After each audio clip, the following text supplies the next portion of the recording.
বন্ধুরা, আজকের আমি বানাবো পালং শাকের তরকারি। এই পালং শাকের মধ্যে দিয়ে দিয়েছি ওলকপি, আলু। এটাকে আমি সিদ্ধ করে নেব।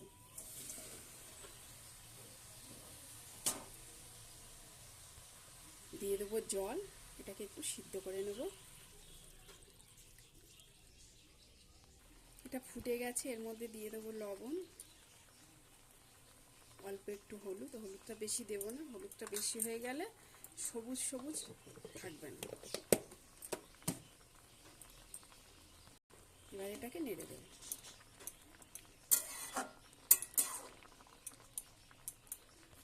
ঢাকা দিয়ে দেবো সিদ্ধ হওয়ার জন্য।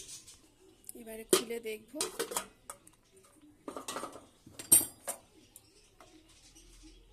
এটা মোটামুটি সিদ্ধ হয়ে গেছে। এবার এটাকে নামিয়ে নেব। দেখো বন্ধুরা, কড়াটাকে পরিষ্কার করে নিয়েছি। এবার এর মধ্যে দিয়ে দেবো তেল। নিরামিষ তরকারি, তাই একটু বড়ি দেবো। তেল গরম হয়ে গেছে, এবার বড়িগুলোকে ছেড়ে দেবো, দিয়ে এগুলোকে ভেজে নেব।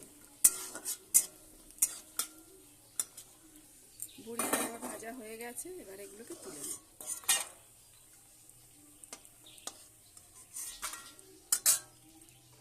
কড়ার মধ্যে তেল আছে, ওই কড়াইতে দিয়ে দেবো তেজপাতা, শুকনো লঙ্কা, 5 ফোঁটা।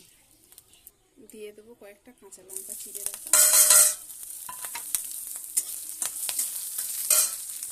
এবারে সিদ্ধ করে রাখা সবজিটাকে ঢেলে দেবো।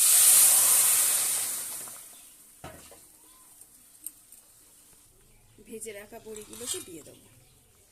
তরকারিটা হয়ে গেছে, এবার দিয়ে দেবো একটু জিরের গুঁড়ো।